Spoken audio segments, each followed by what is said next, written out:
ई आकाशवाणी है। प्रधानमंत्री नरेंद्र मोदी के मॉरिशस यात्रा के पूर्व संध्या पर प्रस्तुत बा विदेश मंत्रालय के प्रवक्ता रणधीर जायसवाल संग आकाशवाणी संवाददाता आलोक रंजन राय के विशेष बातचीत। भारत मॉरिशस का रिश्ता कितना गहरा और महत्वपूर्ण बा एकर अंदाजा यही बात से लगावल जा सकेला कि जब मॉरिशस का प्रधानमंत्री नवीन राम गुलाम ये घोषणा संसद में कही न तब पूरा हॉल तालियों का गड़गड़ाहट से गूंज उठल। In the context of the celebrations of the 57th anniversary of the independence of our country, I have great pleasure to inform the House that following my invitation, His Excellency Sri Narendra Modi, Prime Minister of India, has kindly agreed.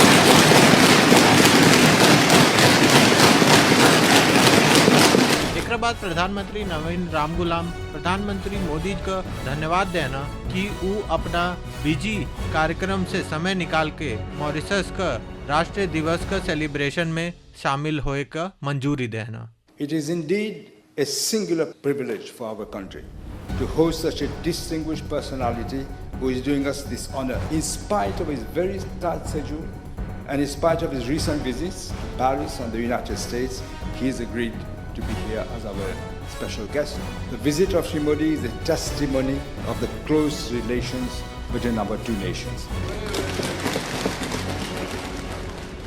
प्रधानमंत्री नरेंद्र मोदी का Mauritius दौरा का अवसर पर आकाशवाणी आज अपन भोजपुरी श्रोतागण खातिन लियाइल बा एगो खास पेशकश। स्टूडियो में बातचीत खातिन हमनी का संगी मौजूद बाना विदेश मंत्रालय का प्रवक्ता श्री रणधीर जायसवाल। सबसे पहले आपका स्वागत कइल चाहब ई विशेष वार्ता खातिर। तार स्टूडियो में आके all India radio Bhojpuri service के मार्फत तार श्रोतागण से जुड़े में हमरा के विदेश मंत्रालय के बहुत खुशी होल बा। हमनी की तरफ से पहला मौका बा कि विदेश मंत्रालय all India radio Bhojpuri service के मार्फत प्रधानमंत्री के कोई विदेशी दौरा पर बातचीत करतार। ई अपने आप में एक अनूठा प्रयास बा, एक नया सोच बा हमनी के तरफ से। बहुत बहुत धन्यवाद। प्रधानमंत्री मोदी का मॉरिशस यात्रा के एगो खास पल मानल जा रहल बा। मॉरिशस का प्रधानमंत्री यात्रा के एगो विशेष सम्मान बतावत बाना कि मॉरिशस के पीएम मोदी का मेजबानी करे का मौका मिलल। ये दोनों देशन का संबंध खातिर का मायने रखेला? मॉरिशस के संग भारत के अटूट संबंध बा।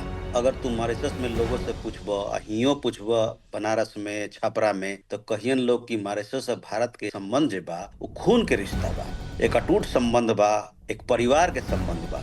और ऐसे कॉन्टेक्स्ट में, परिवेश में जब भारत के प्रधानमंत्री मॉरिशस के दौरा करता रहन, खाली दौरा नहीं है, दौरा में वहाँ पर जे उनकर स्वतंत्रता दिवस बा ओमे प्रधानमंत्री जी के निमंत्रण कइल गइल बा चीफ गेस्ट के तौर पर वहाँ पर पार्टिसिपेट करेला प्रमुख अतिथि के रूप में। इससे पहले प्रधानमंत्री 2015 में जब गइलन मॉरिशस, वो गरीबी मुख्य अतिथि के रूप में उनकर राष्ट्रीय दिवस पर, आजादी के दिवस पर भारत के प्रधानमंत्री माननीय श्री नरेंद्र मोदी वहाँ पर भाग लेलन। तो इस तरह पता चल सकला कि किस प्रकार का हमारा अटूट संबंध बा और इस दौरा से वो अटूट संबंध की और मजबूती मिली। 2014 होखे चाहे 2019 होखे चाहे 2024 होखे, तीनों साल माननीय प्रधानमंत्री के शपथ ग्रहण समारोह जब भइल दिल्ली में तो चुनिंदा देश के बुलावल गई, लेकिन ये जरूर रहे कि तीनों बार मॉरिशस के प्रधानमंत्री उपस्थित रहलन। पिछले साल अपन राष्ट्रपति वहाँ के दौरा भइल, पिछले साल उनकर राष्ट्रीय दिवस रहल, आजादी दिवस, ओमे हमारा राष्ट्रपति मुख्य अतिथि के रूप में प्रस्तुत रहलन। तो इस सब से तरह पता चल सकेला कि के प्रकार के रिश्ता बा हमनी के मॉरिशस से। जब G20 शिखर सम्मेलन भइल दिल्ली में, G20 देश के मेंबरान नेतागण यहाँ अइलन, लेकिन साथ में चुनिंदा देश के लोग के नेता दिल्ली में उनकरा के निमंत्रित कइल गइल, ओमे मॉरिशस हो रहे। तो इस सब से पता चल सकेला तरह कि प्रकार के रिश्ता बा हमनी के मॉरिशस से। जी, मॉरिशस के साथ कोनो विशेष संबंध हमनी का अलग तरह का खून का रिश्ता बा जैसन कि आप बताऊनी। ये बताई कि मोदी जी का यात्रा का ए बारी एजेंडा का बा, का कोनो बड़ समझौता या घोषणा का उम्मीद बाटे, आ का वो अपन प्रवास का दौरान जनता से भी बातचीत करिए?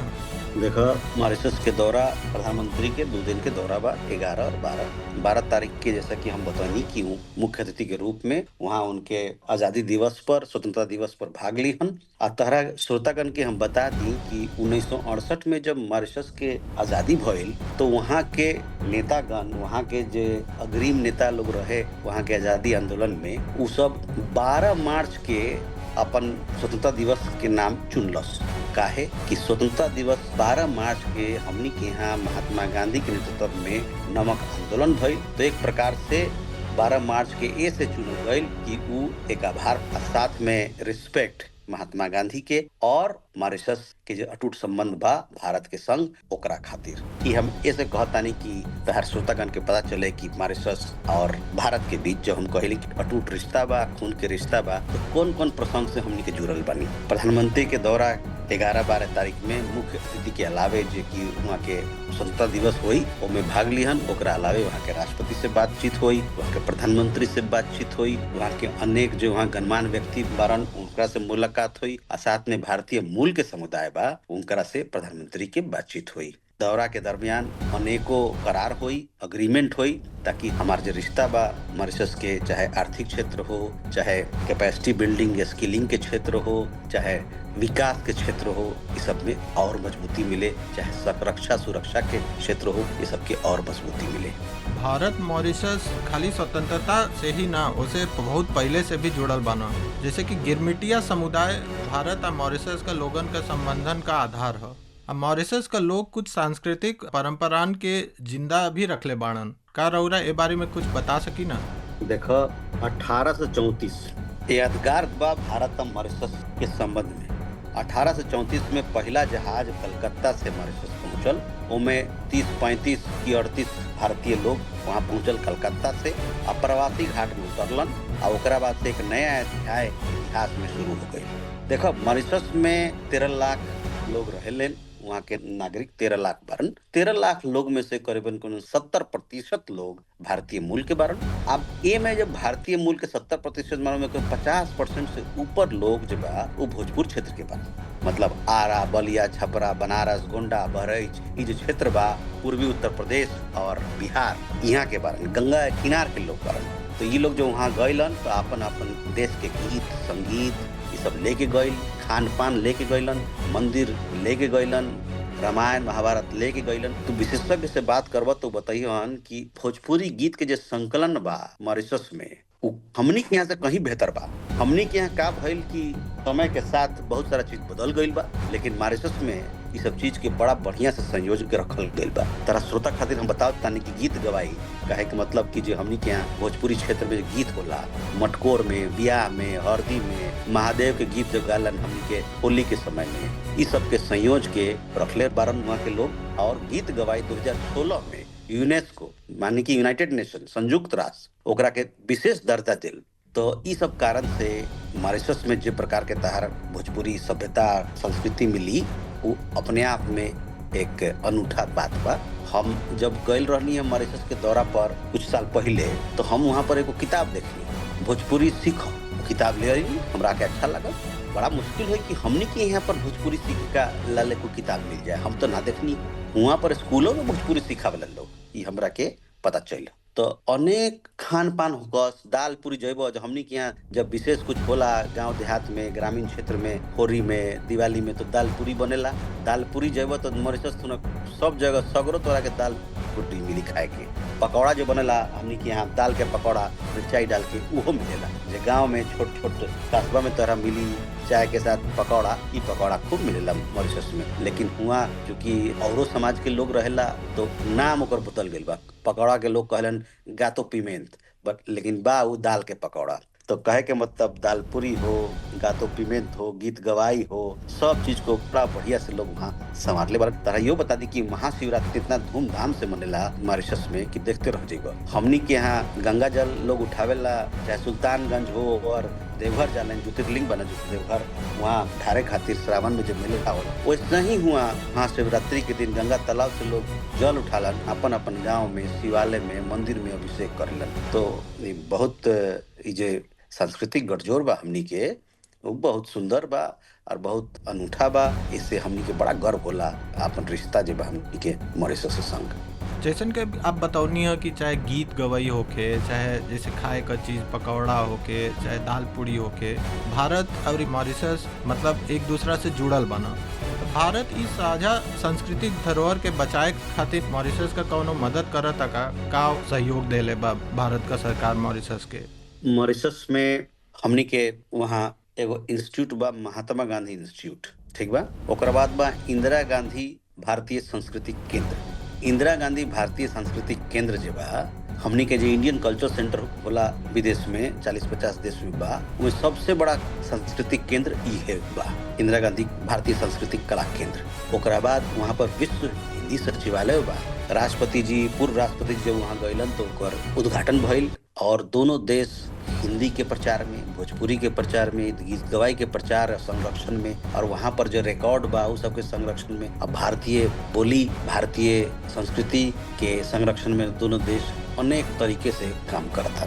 पिछला कुछ सालन में बहुत मॉरिशस का नेता भारत का दौरा भी कैले बानो। कुछ लोग तो बिहार भी गइल रहने अपन जड़न का तलाश में। ये चीज के बारे में कुछ बताई कि का हमनी का प्रवासी भारतीय लोगन के अपन जड़ खोजे में मदद भी करत बानी जा कौनो तरह का?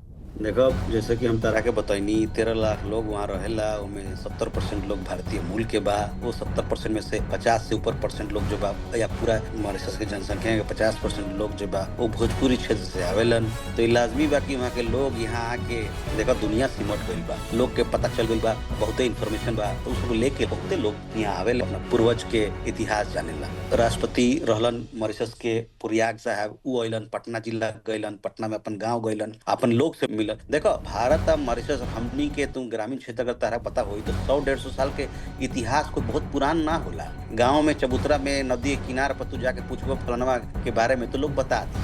तो ऐसा ही बहुत लोग वहाँ से आवेला, आम आदमी अपन अपन गांव देखे, अपन अपन शहर देखे। यहाँ हम तरह के बताई कि जब हम रहनी साउथ अफ्रीका में तो एगो मैडम आई हमरा लगे, मीरा जयनारायण। मीरा जयनारायण अपन एगो शिपिंग डॉक्यूमेंट होला, जे लोग यहाँ से इंडिया से गइल सबके एक शिपिंग डॉक्यूमेंट होला। तो शिपिंग डॉक्यूमेंट लेके मैडम हमारा भीरे आए कि ये हमार देखो, ये हमार ब्यौरा बा, हमार पूर्वज के सारण जिला के रहलन हमार पूर्वज, कोई तरीका बा कि हम वहाँ पहुँच जाई। तो इत्तेफाक से का हुई कि जे गाँव लिखल रहल ओमे अनोनी गाँव में हमार बाबूजी योगा करावत रहला उस समय। तो बड़ा आसानी से हम उनकरा के शिपिंग डॉक्यूमेंट भेज देनी। अब फिर जो है सो मीरा जयनारायण पता चल गइल कि फलाना गांव में ई घर बा जहाँ से लोग गइल रहल 100-150 साल पहले। तो मीरा जयनारायण पटना आयल, पटना से वो अनूनी छपरा जिला में बा, वहाँ गइलन, वहाँ जाके अपन परिवार से भेंट होइल। वो लोग एक दूसरे के नंबर दिलस, अभी सब टच में बारन सन। सबसे मजेदार बात बा कि ओकनी के सांझ में रहे पटना से रिटर्न फ्लाइट, वो कैंसिल हो गई क्योंकि घरे घर घूमे वो गाँव में, अनोनी गाँव में ये लोग घरे घर घूमे लागल, खाने लागल। जेने घर में जाए वहाँ पर मिठाई, पूरी, तरकारी खियाल जाए। तो ये सबसे फिर ओकर लेट हो गई, फ्लाइट छूट गई। तो फ्लाइट पर दूसरा दिन एकरा के पटना से फ्लाइट लेवे के पड़ल। तो अनेकों कहानी किस्सा बा ई जोड़ में, अनेक संस्थाओं बा यहाँ पर जे काम करता लोगों के जोड़े में। खाली मॉरिशस से ना, औरो जगह जहाँ गइल बरन हमार लोग, फिजी गइल बरन, गयाना, दक्षिण अफ्रीका, वहाँ से अपन अपन जड़ से जुड़े खातिर अनेक संस्था बा आ सरकारों एमे मदद करता। आप बात सही है कहनी है कि चाहे आम जनमानस होके, चाहे खास जनमानस होके, और केहू मतलब बहुत आदमी चाहे पूर्वी उत्तर प्रदेश होके, चाहे बिहार से देश चाहे विदेश का कोना कोना में बानो। यही खास आदमी में एगो हाले में मॉरिशस का संस्थापक सर शिवसागर रामगुलाम का एगो मूर्ति भी पटना में अनावरण भइल रहल। का रउरा ए बारे में कुछ जानकारी दे सकिना? शिवसागर रामगुलाम जी बारन वो वहाँ के प्रथम प्रधानमंत्री भइलन आज़ादी के बाद। उनके नेतृत्व में वहाँ के आज़ादी आंदोलन भइल मॉरिशस में। शिवसागर रामगुलाम जी बारन वो जो तत्कालीन प्रधानमंत्री बारन श्रीमान नवीन चंद्र रामगुलाम, उनका बाबूजी बारन। सर शिवसागर रामगुलाम के बाबूजी मतलब कि श्री नवीन चंद्र रामगुलाम जे अभी के तत्कालीन प्रधानमंत्री बारन, इनकर दादाजी भोजपुर क्षेत्र से, आरा क्षेत्र से मॉरिशस गइल रहलन। 2008 में उस समय में मॉरिशस के प्रधानमंत्री रहलन श्रीमान नवीन चंद्र रामगुलाम। उनकरा के 3 दिन के उनकर बिहार के दौरा भइल, ई 2008 में भइल। इस दौरा के दरमियान वो अपन गाँव गइलन, गाँव में परियोजना के शिलान्यास भइल। नालंदा गइलन, गया गइलन, बोध गया गइलन, पटना में शिवसागर राम गुलाम जे कि मॉरिशस के प्रथम प्रधानमंत्री हलन, उनकर स्टैचू के, उनकर प्रतिमा के अनावरण भइल। तो अपने आप में एक बड़ा विशेष दिन रहल भारत और मॉरिशस रिश्ता में। अभियो तू अगर जइब पटना में गांधी मैदान जो कि शहर के बीच में बा, वहाँ पर इनकर सर शिवसागर राम गुलाम के प्रतिमा जगमगाता। खाली इनकर प्रतिमा नहीं के जगमगात, उ जे चिन्ह बा मॉरिशस भारत के रिश्ता के वो जगमगाता। भारत मॉरिशस का जौन परस्पर जुड़ाव बा उ तो मतलब बहुत समय से चलले आवता। जैसे कि भारत मॉरिशस में बहुत प्रमुख परियोजनाओं का भी, जैसे कि मेट्रो लाइन होके, चाहे सामाजिक आवास होके, चाहे ईएनटी अस्पताल होके, आ खेल परिसर का निर्माण में भी मदद कैले बा।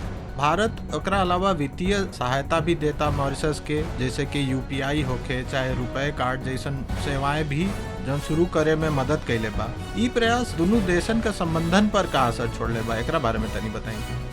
देखा, मॉरिशस भारत के रिश्ता बहुत मजबूत बा, बहुत निकटतम बा।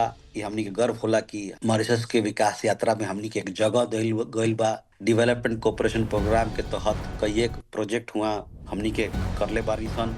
मेट्रो होकस, चाहे सोशल हाउसिंग प्रोजेक्ट होकस, चाहे अस्पताल होकस, हाई इम्पैक्ट सोशल प्रोजेक्ट कई एक 50 से ऊपर प्रोजेक्ट होकस। कई एक प्रोजेक्ट के प्रधानमंत्री के दौरा में अनावरण हुई। और उसके अलावे वहाँ पर जे छात्र वर्ग बारन, जब हम दिल्ली विश्वविद्यालय में पढ़नी तो हमनी के साथ कई एक लोग मॉरिशस के व्यक्तिगण हमनी के साथ पढ़लन, हमनी से दोस्ती भइल और इस सब चीज से मजबूती मिलल हमारे रिश्ता के। मॉरिशस के साथ विकास यात्रा पे हम एक और बात कहतनी कि मॉरिशस जो बा भारत के लिए सेकेंड लार्जेस्ट, कहे का मतलब दूसरा नंबर पर एफडीआई के स्रोत बा सिंगापुर के बाद। तो हमनी के एक जगह बा मॉरिशस के विकास यात्रा में, और हमनी के भारत के विकास यात्रा में मॉरिशस के अपन जगह बा। मॉरिशस और भारत के बीच में जनबे करल कितना सैलानी हमनी के यहाँ से मॉरिशस घूमे जालन। मॉरिशस से भी बहुत सारे सैलानी हमनी के यहाँ आवेलन, हर साल हरिद्वार जाला। अभी कुंभ भइल, महाकुंभ में कई एक लोग आइलन। तो अलग अलग कारण से आवाजाही लगल बा। भारतीय नागरिक खातिर मॉरिशस में वीजा फ्री बा, बिना वीजा के तू जा सकेला और वहाँ से उनकरो वीजा फ्री में मिलेला, ग्राटिस में मिलेला।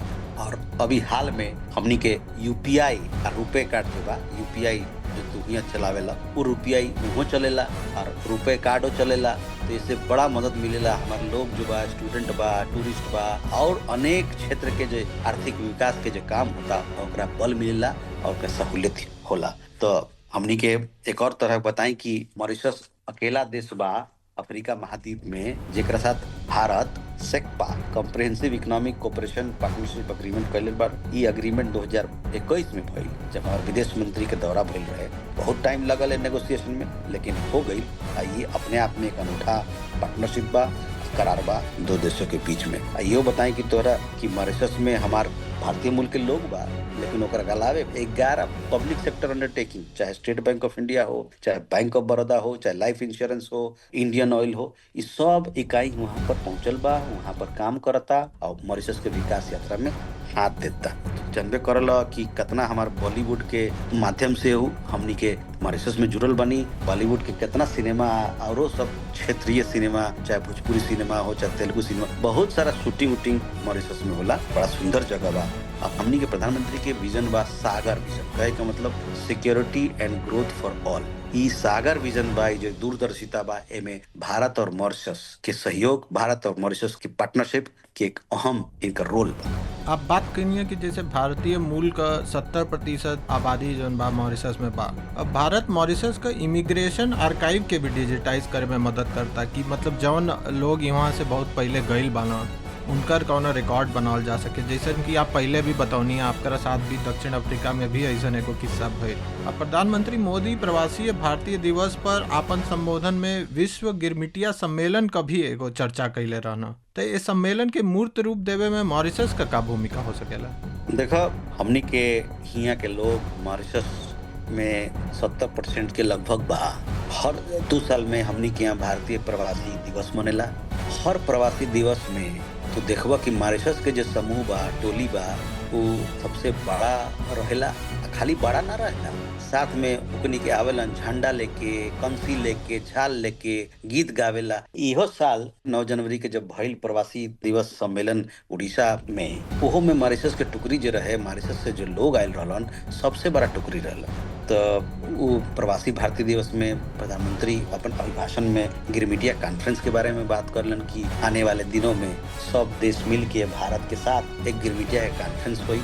इस सुने के बाद जितना लोग वहाँ रहलन ओकरा सबके बड़ा हर्ष और उल्लास भइल, बड़ा खुश रहलन सब। दक्षिण अफ्रीका के हो चाहे मॉरिशस के चाहे मलेशिया के लोग बड़ा खुश रहलन और सब लोग देखा था कि किस प्रकार से इस संबंध ये डायस्पोरा जो भारतीय मूल के लोग जो बाहर रहलन के प्रकार से उनकरा के संयोजित जाई एक विश्व स्तर पर कहल जा सकला। देखो मॉरिशस में भोजपुरी मूल के लोग बा, पटना, गया, गोंडा, बहराइच ई क्षेत्र के पूर्वी उत्तर प्रदेश और बिहार के, झारखंड के, छत्तीसगढ़ के कुछ लोग बा, तमिल मूल के लोग बा, महाराष्ट्र मूल के भी लोग था, कुछ तेलुगु मूल के लोग बा। तो इहो लोग जो भारतीय समुदाय बा उनकर एक अभिन्न अंग बारन वहाँ पर। एक और हम तरह के बतावत रहने कि 1834 में पहला जहाज एटलस वहाँ पहुंचल कलकत्ता से, गार्डन रिच यार्ड से पहुंचल कलकत्ता से वहाँ, जहाँ पहुंचने का पहला जो इमिग्रेशन पॉइंट होला जहाँ पर ओकर वहाँ पर जो घाट जहाँ पर उतरलन ओकर नाम वो सब देले बारन अप्रवासी घाट। अप्रवासी घाट आज के दिन में यूनेस्को वर्ल्ड हेरिटेज साइट बा। तो अपन इतिहास के इतना बढ़िया से लोग संयोज के रखले बार क्या बताई तरह। अप्रवासी घाट जे बा वो एक सूचक नहीं थे कि भारत से लोग आए, वो अपने आप में एक सूचक बा, एक सिंबल बा साहस के, प्रयास के, संघर्ष के। ऐसे उन लोग को बहुत गर्व होला। खाली मॉरिशस के लोग के गर्व ना होला, हमनियों को तो नहीं गर्व होला। तो कुछ और किस्सा तरह बता दी कि हम जब गए रहनी है मॉरिशस तो हमनी के लोगों के बीच में इतना नजदीकी बा कि हम जब गए बाल कटाए तो वो जो बाल काटत रहलन उनका नाम रहे सुभाष। सुभाष बोलन कि हमार नाम बा सुभाष, जैसे कि हमार माए बाबू के सुभाष चंद्र बोस बड़ा अच्छा लागत रहा। तो हमरा से पैसा ना ले तो कैसे करके हम पैसा देनी, लेकिन हमरा के छोड़े आ गए वो गाड़ी। तो कहलन कि देखो हमार माए बोलले बारे कि हमरा के कहीं ले जाओ चाहे ना ले जाओ, लेकिन एक बार गंगा मैया के दिखाओ, हमरा जरूर ले जाओ। तो इस तरह के लोग के बीच में भाव जो बा ना, रिश्ता मॉरिशस और भारत के बीच में इस प्रकार के भाव बा। एक और तरह किस्सा बता देनी, हमारे 2 दोस्त रहलन दिल्ली विश्वविद्यालय में, रवि और अवतार के तो हमनी के यहाँ बियाह कर रही है पटेल नगर मंदिर में। रवि जो बारन, रवि के नानी आयल रही, साथ में और लोग आयल रही। नई दिल्ली स्टेशन हमनी के भेंट करने गई, वो लोग जात रहल हरिद्वार ऋषिकेश तीर्थ यात्रा पर। तो बाते बाते में हम ओकर नानी से हिंदी में बात कहना शुरू कर देनी तो ना बुझलस। तो हम रवि के बोनी कि यार तार नानी तो कुछ बुझते नहीं के, तो कहा कि तू हिंदी में काहे बात करत रह, तू भोजपुरी में बोलो ना। जैसे ही हम भोजपुरी में बात करल शुरू करनी कि सब समझ गई कर नानी, तो प्रणाम पाती भइल, बड़ा खुश हुई। तो आपका जैसे रवि का बात करनी है, चाहे अवतार चाहे सुभाष जैसन मॉरिशस का जौन प्रवासी भारतीय लोग बना, इनके अपन जड़ से औरी नजदीक कैसे लिया जा सकेला? एमे भारत सरकार कौना तरह का सहायता दे सकेला आपके हिसाब से? देखो तरह के बताइनी कि आवाजाही मॉरिशस और भारत के बीच में बहुत घनिष्ठ बा। वहाँ के बहुत सारा लोग हमनी के यहाँ पढ़े आवेला, कुछ लोग छात्रवृत्ति पे आवेला। भारत अफ्रीका मैत्री छात्रवृत्ति के अंतर्गत आवेलन 60 लोग आवेलन हर साल। ये हमनी के विदेश मंत्रालय में प्रोग्राम बा नो इंडिया प्रोग्राम। नो इंडिया प्रोग्राम में हमनी के बुलाइला जितना युवा वर्ग के लोग बा यहाँ के, तो हर साल मॉरिशस के लोग, मॉरिशस के युवा वर्ग भी प्रोग्राम में उन लोग भाग लेवेलन। एकरा अलावे अनेक छात्र हमनी के यहाँ के छात्र मेडिकल स्कूल, कई एक मेडिकल स्कूल खुल गई बा, इंजीनियरिंग स्कूल खुल गई है मॉरिशस में। तो बहुत सारा छात्र हमनी के यहाँ के इंडिया के लोग वहाँ जाके पढ़ाई करलन। तो इस सब चीज से दोनों देश में और दोनों लोग में और मिलाप बढ़ता है। और कई एक बार हमनी के पता बा कि जब भोजपुरी सम्मेलन इस प्रकार के आयोजन जब होला गोरखपुर, छपरा, बनारस ये सब जगह, तो बहुत लोग वहाँ पर जो विशेषज्ञ लोग बा यहाँ आवेलन, यहाँ के विशेषज्ञ लोग वहाँ जावेलन। एक बनारस हिंदी यूनिवर्सिटी में एक डायस्पोरा सेंटर बा, लोग वहाँ विशेषज्ञ लोग काम करता। तो ये सब चीज से भारत और मॉरिशस के लोग और नजदीक अवतारण। अब भारत और जो हमनी के जो डायस्पोरा बा और देश में वो लोग साथ में अवतारण। तरावरो बताई का कि जो मॉरिशस तू जइब तो हर एक घर में देखब कि जैसे ही घुसब न बाएं चाहे दाएं तरफ तोरा के एगो चबूतरा दिखी, हनुमान जी के चबूतरा हो चाहे तुलसी मैया के चबूतरा हो।